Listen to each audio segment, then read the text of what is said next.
going on, everybody? Dale Valor here from Dale Valor's Inner Game Podcast. And I am so excited to be doing this particular episode, as I am every episode, seemingly. But this one in particular, because we got a guy coming on, Michael Rhodes, and I'll get into his story a little bit momentarily. But just a really, really interesting story of how we reconnected. But look, if you're new to the podcast, welcome. Check out other episodes that we've done. If you're returning, welcome. Check out other episodes that we've done. But if you're new to the podcast, and you're like, what is Inner Game? Like, what makes this podcast specific or special or different or unique or whatever adjective you want to use there? Well, this is what I can tell you. Inner game is the relationship that you have with yourself. And if the relationship with you sucks, so will all your other relationships, right? So if you don't feel good about yourself, how can you expect other people to feel good about yourself? If you don't have confidence in you, how can you expect other people to be confident in you, right? So that's what we're dealing with here, is the struggles that you may have when it comes to self-esteem, confidence, negative monologue in your head, self-sabotage, any number of these topics is what we talk about here, as well as overcoming adversity. A lot of times, you seem like you might be in a situation that's difficult to get out of, that it's just seemingly impossible. Well, listen, we have on a litany of guests who have overcame great odds, just huge obstacles. And they've done this to show you that it is possible. Do any of these people have superpowers? No. Do any of them have any special, crazy gifts? No. They're just average, everyday people like you, myself, especially Shabam. Shabam's super average. But speaking of Shabam, a confidant, co-host, you good, bro? Yep, pretty good. Okay, sounds enthusiastic. All right. Yeah. You're like, yep. All right, so coming up today, we have a guest named Michael Rhodes. All right, now Michael Rhodes has a podcast that I have been on a couple of times myself, called the Rising Phoenix Podcast. And what he deals in is helping guys that are coming out of divorce. All right, now listen, I know a lot of guys that listen to this podcast aren't married. And I know a lot of them, scale a little bit younger. Okay. Not everybody, of course, but the vast majority, I would say probably, if I had to guess, I'd say 99.5% of the guys that listen to this podcast are not married. All right. So you may say, well, Dale, what do I need to listen to? Why do I need to listen to a guy who is talking about helping guys with divorce? Okay. Well, this is why. So is that you don't encounter and run into the problems that a lot of the guys that he works with do. One day, for most guys, you want to get married at some point or another in your life. All right. And which is one of the roles, by the way, that I feel in modern flirting is relationship mastery. I see myself, I've been married for over 20 years. Okay. And so it's something that, kind of speaks to me a little bit. And you may say it doesn't speak to you at all. However, this is about you avoiding the pitfalls. Learn from other people's mistakes. When you start having a serious relationship with somebody, when you start heading down that path, and maybe, talks of wedding and getting married and stuff like that start entering the conversation, how are you going to maneuver this? This is uncharted waters for most of you. All right. So that's why we're going to break it down and really get into how to not make the same mistakes that other guys are making. Okay. Second to that, just what I was talking about before, his personal story, which we'll get into somewhat, Look, these are guys, and Michael specifically, who have went through a very stressful, financially draining, I'm sure. Just a lot of setbacks when it comes to getting divorced. Okay. So, this is just another example of somebody overcoming adversity and taking lemons, which Shabam learned about lemons last week. Yep. But That too from a crazy fat Asian. So yeah. but taking lemons and turning those lemons into lemonade, right? So that's what the focal point here is. And as soon as Michael's ready and jumps on, then we'll get into it.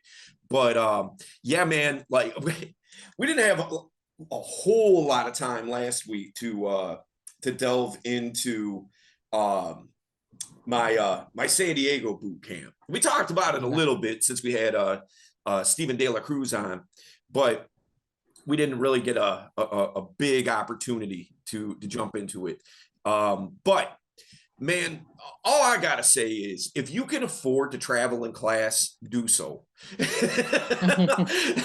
Of course. Tell us something we don't know. Well, no, here's the thing, man. Like, have you ever been on a plane, Shabam? I've been on a plane, but a regular one, not like premium What's a class or regular something. plane? As in like the domestic one, like the budget one, you could say. The budget seats. That's what. Yeah, you're right. Okay. All right. When you said a regular plane, I'm like, well, I'm not talking about a fighter jet or something. I'm, talking a regular commercial aircraft, and like flying from here to there, just a regular plane. But here's the deal. So now I'm coming from Detroit. All right. Now I'm flying to San Diego and I got a layover in Vegas. Now, Detroit to Vegas is about 3 hours. It'll probably a little closer to 4 when you take into account, getting on the plane, finding your seats and, everyone getting settled and stuff. And then it taxiing to the runway. And then, then when you land, same deal, got a taxi to, the tarmac and all that stuff. So, a little closer to 4 hours. So I said to myself, I'm like, all right, that's a little bit of time. I'm going to work on some stuff, rather than sit there bored or whatever, or just reading a book or what I typically do. I'm like, I got some things I got to work on. I'm going to go ahead and get the Wi-Fi on the plane this time. It'll be the first time I ever bought the Wi-Fi on the plane. Okay. So I get in there and like to my chagrin. So, all right, first and foremost, I get on the plane, right?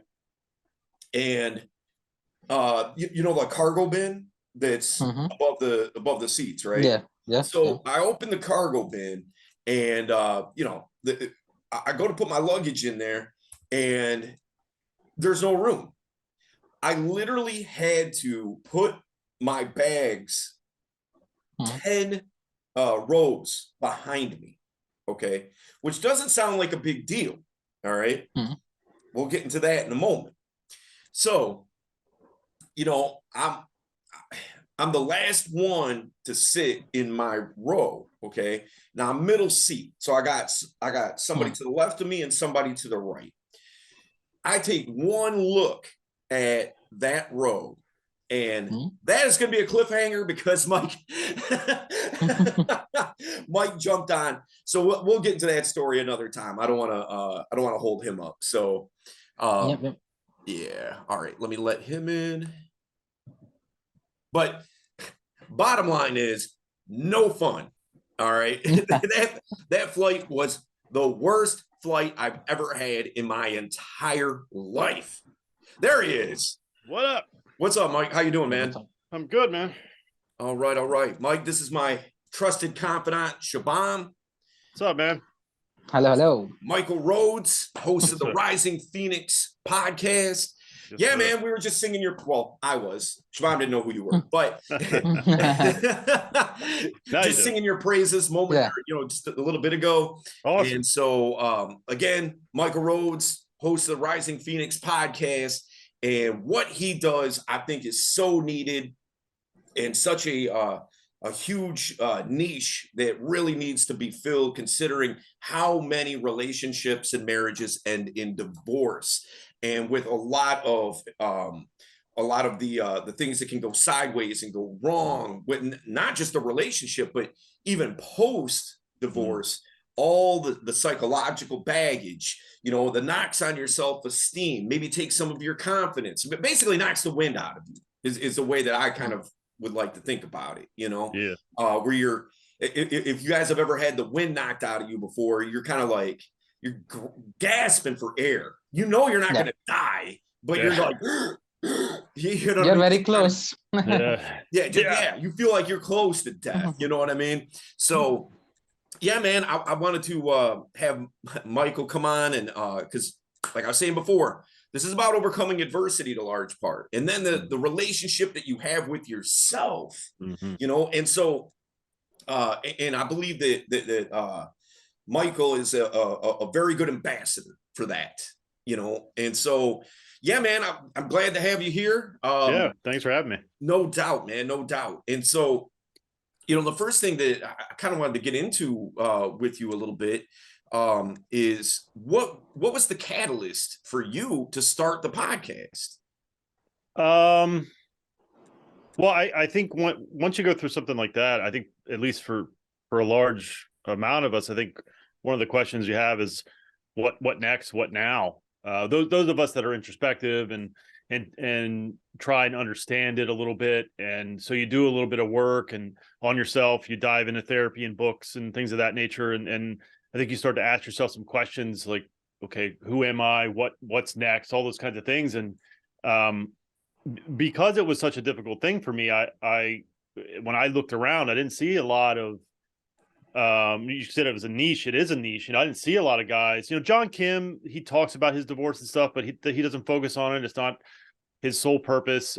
He's more broad, which is, I love John Kim. I'm not knocking him at all, but he's the only one that sort of I could see in that realm, but it wasn't as specific as I thought it needed to be. And so once I started getting a little bit better and I started trying to make sense of it in a way that why did this happen? And then I thought, well, if maybe it was because I can fill that void that seems to be there. And so I decided to coach men was my initial, I went to John Kim's life coaching school. I went through the Alpha Code, which is another program. And I sort of figured out what is my why now, or what is my goal? And it was to coach men. And I thought, okay, well, who the hell's going to hire me? Who am I? Right. And I thought, well, I'll start a podcast. And so that's basically why I decided to start the podcast. It was to fill a void and to provide some sense of purpose to what I was going through. All right. That's what's up. And man, that's exactly what I was talking about. Like taking lemons and making lemonade out of it, So interestingly, because we just kind of reconnected recently, what you don't know, unless I told you, which I don't think I did, but my Instagram had gotten hacked. Oh, okay. And I could not recover it. Siobhan knows the story, but man, months of me trying to get that Instagram back, because it was finally, all the work I put into it, it was finally rolling, man. I had like 20,000. Everything I was putting out was getting thousands of likes, and nice. Just finally rolling. And then bloop, hit the brakes on that, and man, I was so disheartened by that. Then finally, and I knew all along I should just restart another Instagram account, but it's just like, man, put in all that so work, much work, and, and finally at Jared Syke Lawrence, who runs Modern Flirting, at his prompting, him twisting my arm, I finally went ahead and started another one. And then, but you were one of the first people that I, sent a follow to, you know what I mean? Yeah. And and here we are, you know what I mean?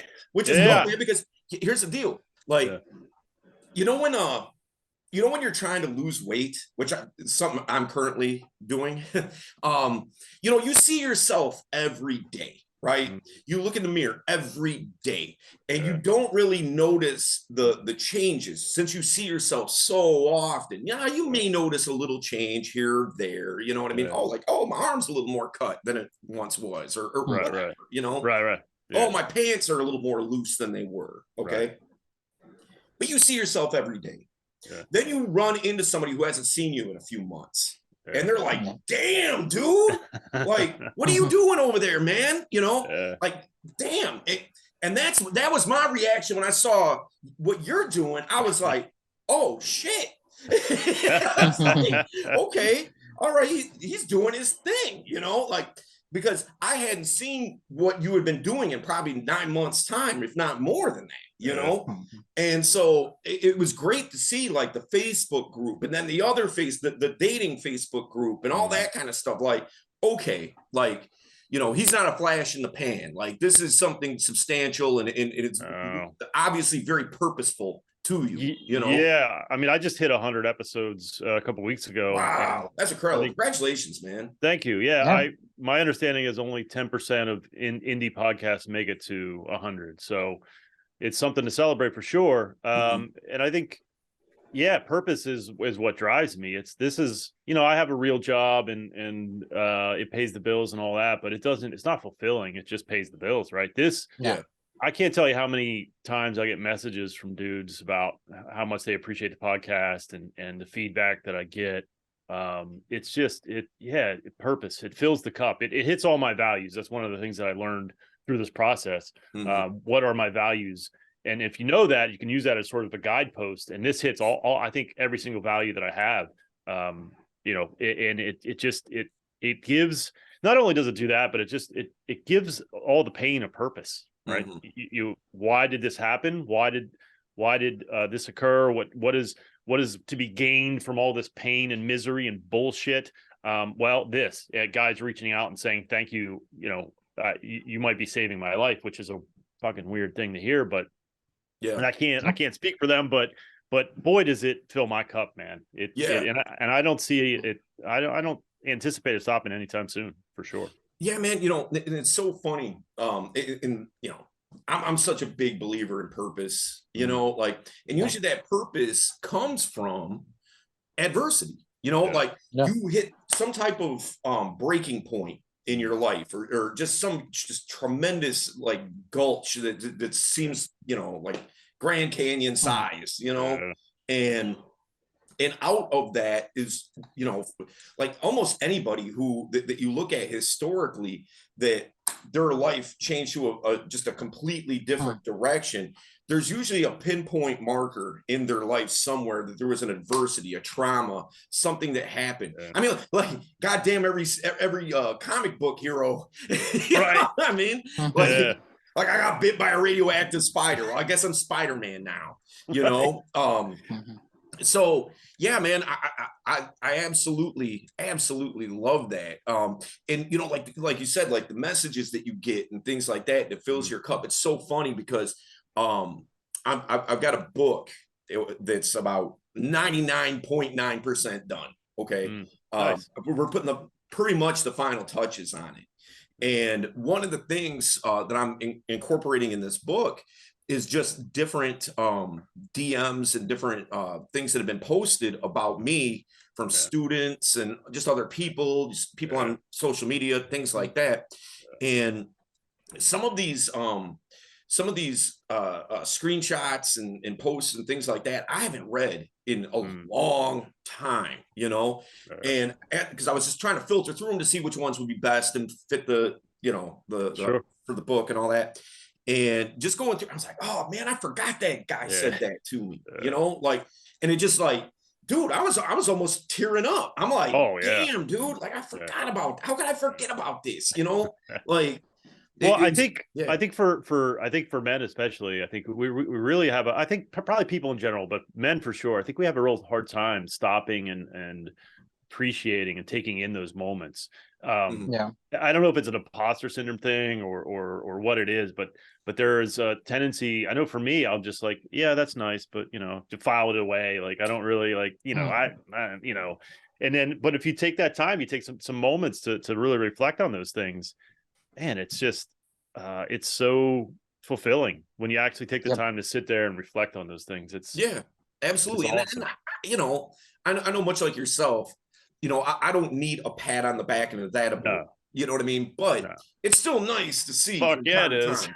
So any of Yeah. you guys that want to send me a complimentary email or feel free to do so. Yeah, I'm not going to stop you for sure. But yeah, man, in like you were talking about like imposter syndrome and things like that. That was something that I struggled with too until somewhat recently, actually. Yeah. And it's like, like you had mentioned yourself, you're like, man, I'm just a guy, man. You know what I mean? Like, like who am I to be coaching these guys up and things like that? And like until very, very recently, like as of like a week ago, I got my first certification for hypnotherapy, Nice. So like now I have some type of credential, I guess, right. to my name. But up until that, man, it's just like, man, I'm just a guy that's been around the block a few times. Yeah, that's what I say all the time. That's really it.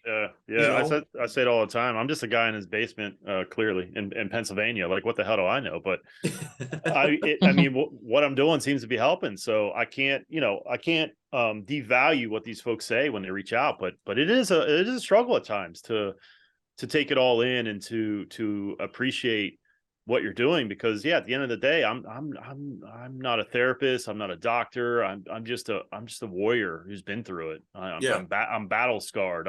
I've lived it, and I think that's one of the things that does set me apart. Again, tooting your own horn is not always the most comfortable thing, but the fact of the matter is I've lived it, right? It's someone wins a championship, they're a champion, period. And I've survived a divorce, I'm a survivor, period. So but it's hard sometimes to like take that time to consider what you've done and consider the comments from folks. It's a challenge at times, for sure. Yeah, no doubt. So can we go into your story a little bit? Yeah. So July of 2019, we were on vacation, me and my now ex-wife. I'll get to how long it took, because it took for fucking ever. I mean, oh buddy. So we're on vacation. We took a cruise around the Greek Isles, and we spent 3 days in Rome after. Nice. It was beautiful, at least from my perspective. She whined and complained the whole time, but I didn't care because I was in fucking Rome and Greece and shit. You know what I mean? So, but she told me on that vacation, right before we went to the Vatican, I think I might want a divorce. Oh shit. Fast forward 3 weeks later, and well, I'll add that when we got home that day, that next day or whatever it was, I was jet lagged, tired. I was out of my mind trying to understand it, and I became suicidal 100%. And I had a plan. I live at the bottom of a hill, and frequently big trucks come by faster than they should, and that was my plan. I was just going to walk outside and walk out in front of something. That was my lowest moment. I checked myself in the hospital, spent a couple of hours there, got my mind right, and they got that knocked out in 2 hours. It was a couple of hours. Well, I could have, they wanted me to stay, but I was like, no, man, I just want to go home. I'm fine. Like I took a few hours for my own self because they couldn't involuntarily hold me. It would have had to have been voluntary. And I was fine after a few hours of just thinking about it and talking with some of the folks there they sort of come in and counsel you and stuff. And so I left a few hours later, and then fast forward 3 weeks later, she left. She left the marital home. She left the children here. It was the most painful and devastating thing I've ever had to endure. And it took 3.5, not quite 3.5 years before it was finally said and done. Actually, in January of this year is when we finally signed the papers. So it took forever. Some of it was on me. I was like, fuck you, I'm not giving you your divorce. Like you got to wait a year, you're gonna wait. Yeah, I was definitely Right way to stick it to her. yeah. Oh yeah, I was like I had to take some control back. I had no control, right? Yeah. So that's what I did, and that slowed it down a little bit. But then just lawyers get involved and negotiations and back and forth, and everything just took forever. But I would say about a year after she left, I joined this program called the Alpha Code, which I recommend for sure. It's a 12-week program. It's self-help, men's development. I really struggle what to call it, but it was a great program. It put me on a better path, got my head even more right through that process. And I decided at that point I want to coach men. That was what I wanted to do. Like by the time it was all said and done, I was going to coach men. And then I've always, I shouldn't say always, but at some point after she left, I started following John Kim and found out he had a life coaching school. And I was like, oh shit. All right. So right after I got done the Alpha Code, I went through, at the time it was called Journey, John Kim's John Kim's life coaching school. And I did that. I would think it was a 6-month program, if I'm not mistaken. But then after that, I still was like, I want to do this. And I started the podcast, but I was like, and then I got more involved in a Facebook group. I started running it, which there's now 7,000 men in there. And I wasn't comfortable with saying I'm a coach or putting myself out there and being a coach. I was really enjoying the podcast, and I still do. And I love it. I love interviewing people. I love really, really smart people that like yourself, that know something about something that I can ask questions and get information. Yep.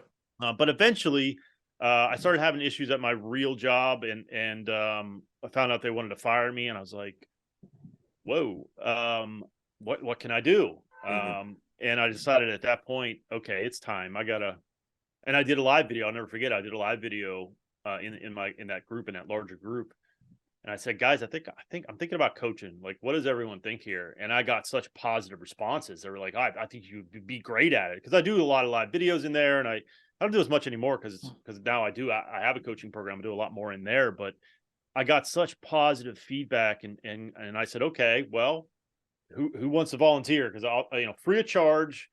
And I had a bunch of guys that were interested, and I picked 3 and I went running with it and developed the program, because then it was like, okay, well, what now? Like, what? Yeah.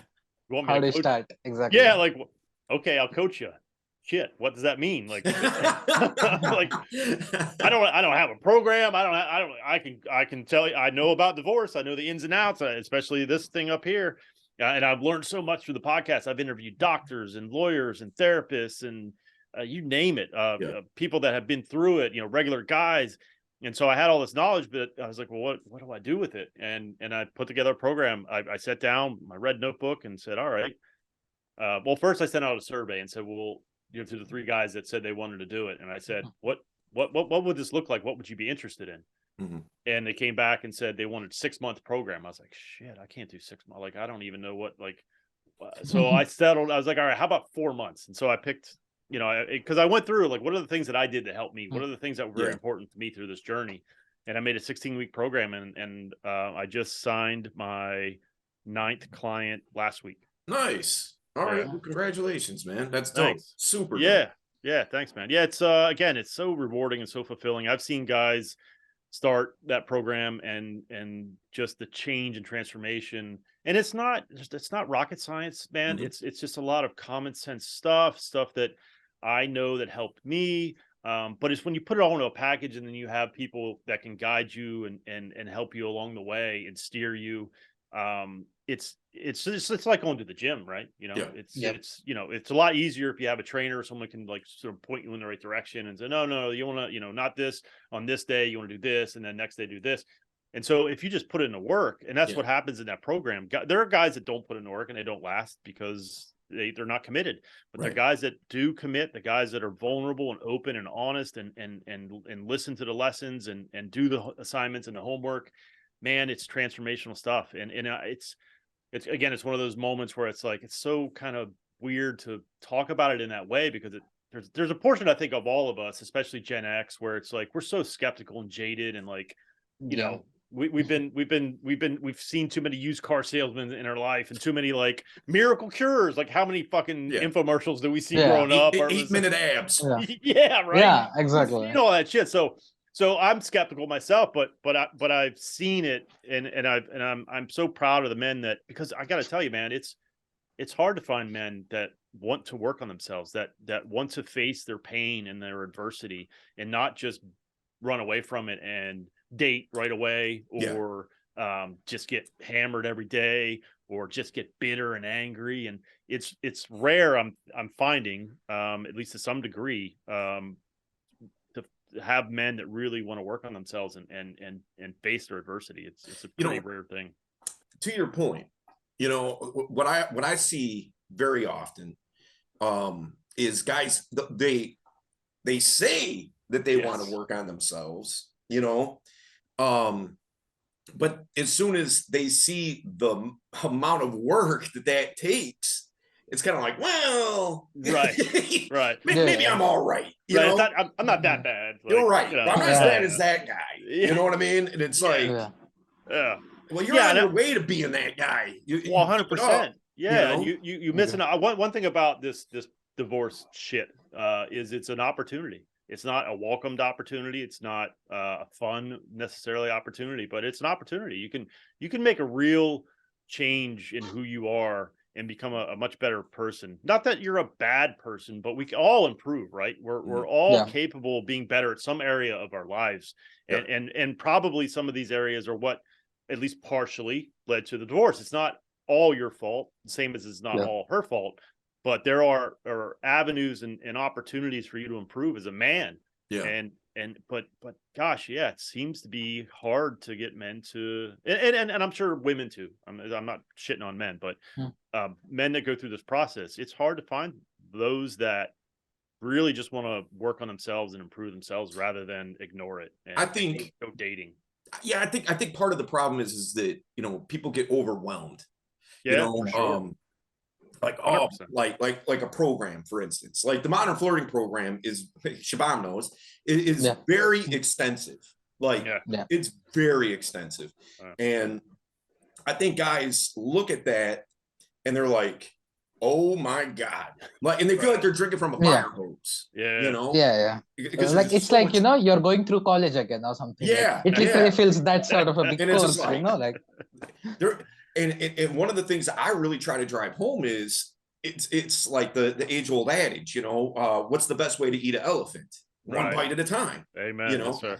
And now this is the crazy thing, and I just found this out recently for doing research for my book and everything. And this is something that I personally am going to start using as a way to help guys not feel so overwhelmed, because I really do think that's the linchpin. It's either two objections, time or money, or both, So when they see how much stuff there is, like, how am I going to do that? Like, I got to work. I got to, I got kids, maybe I got this going on, that going on. Where am I going to fit this in? And what I found out was this, that if somebody works on something, and it could be anything, it could be woodworking, it could be learning to play the guitar, whatever, right? Bowling, doesn't matter. Take your pick, whatever that thing is. If you do that 18 minutes a day for 365 straight days, so a year, right? Only 18 minutes a day. At the end of it, you will be better than 95% of people on planet Earth at that particular thing. Isn't that crazy? That is crazy. I mean, I believe it. I believe it for sure. Anytime you dedicate yourself to something, you'll see results. But I love that. I love data, man. I love facts and figures. I love that. I'm going to use that shit. I'm stealing it. I'm stealing it. For real. 18 minutes a day. That really, who doesn't have 18? Like, really, you don't have 18 minutes to put into yourself? That's bullshitting. Like, So, anybody can cobble together 18 minutes, So, that's really all you need, Now, of course, there's, sure. Like with what I do, we're having guys go out and, go meet women at the club. You can't only do that for 18 minutes. Right. You know what I mean?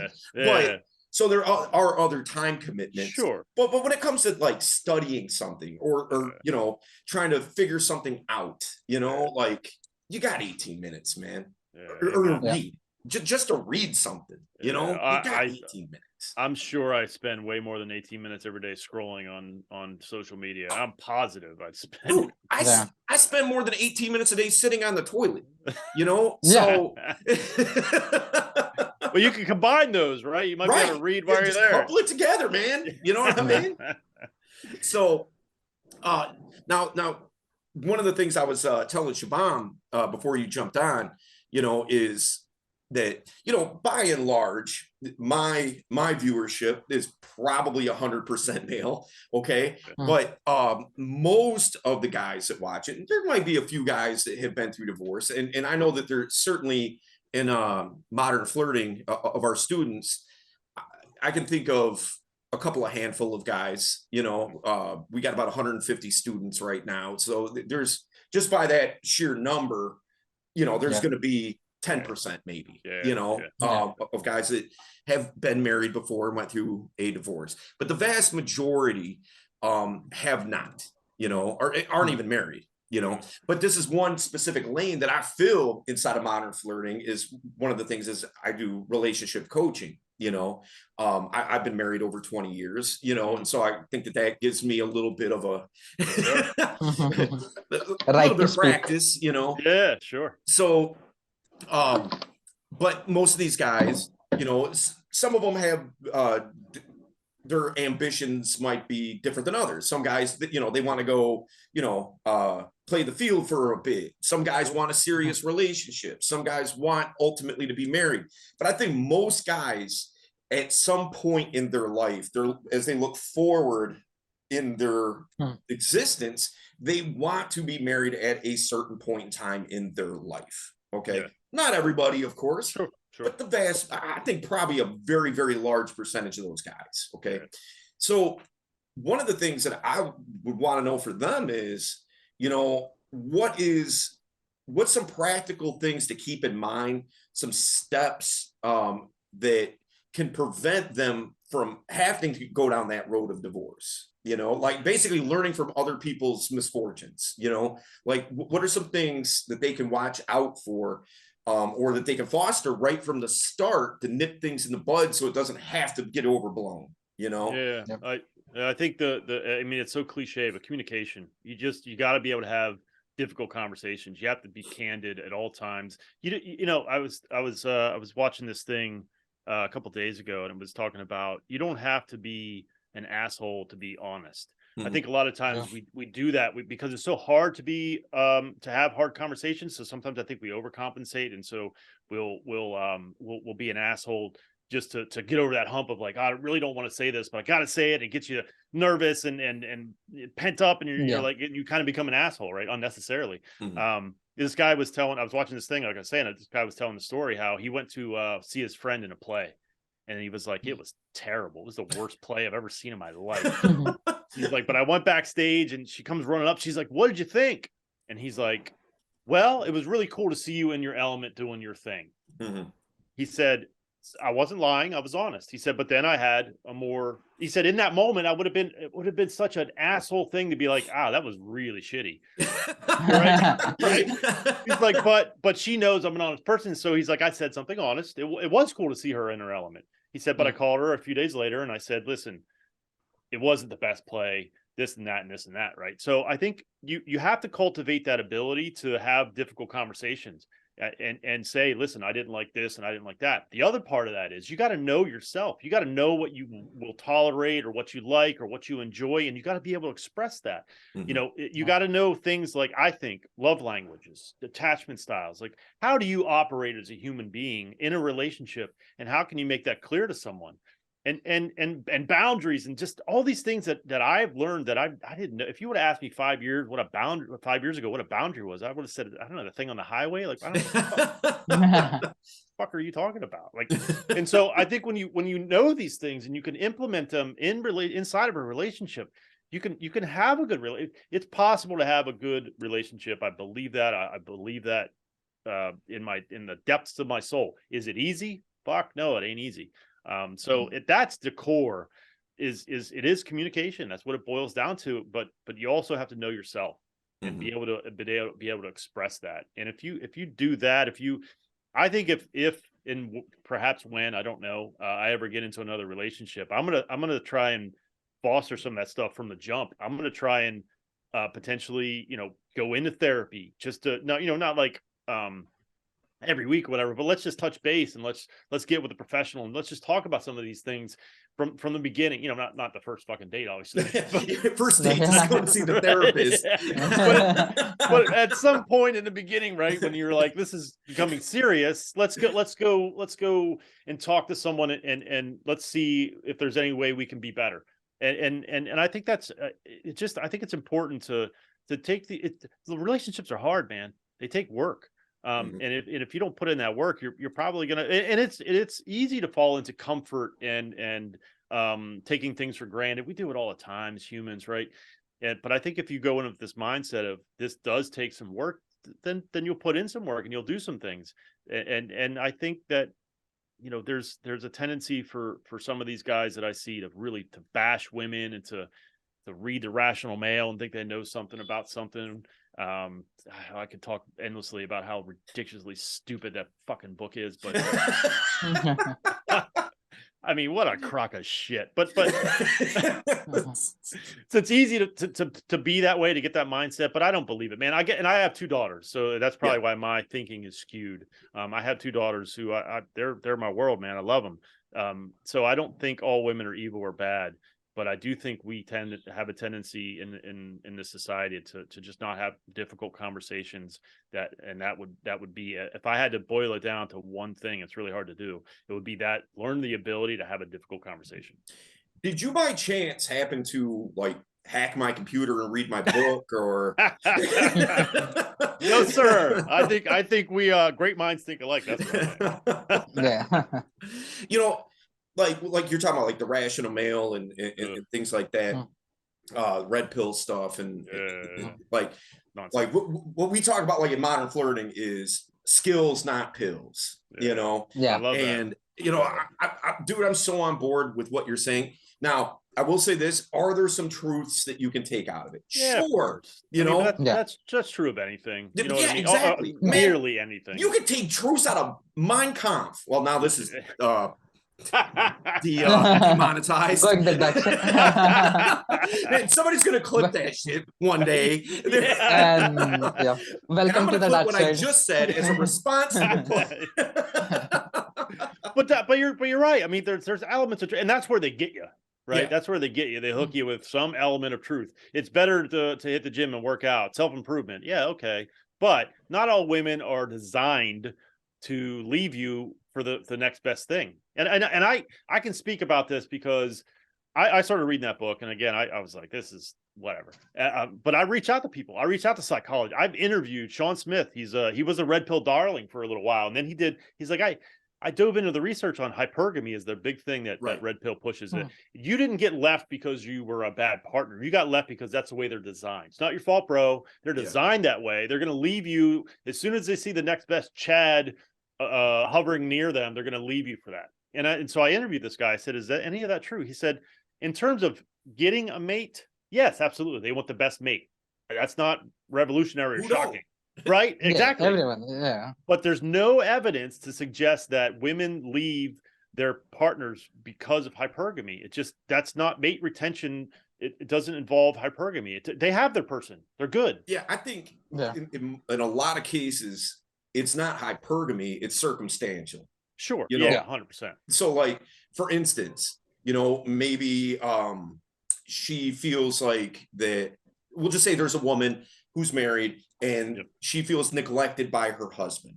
Well, at work, there's, her work husband, that they spend a lot of time together. Maybe they got a project that they're working on. So they're spending even more time together, even away from the office. And one thing leads to another. And there you go. Now there's an affair. Now, that particular guy, he might be on paper, all things being equal with her current mate. It's just that guy, she felt like, is showing her the attention that she's craving for. Now, I mean, this is a very anecdotal example, but I think that's what happens more often than not.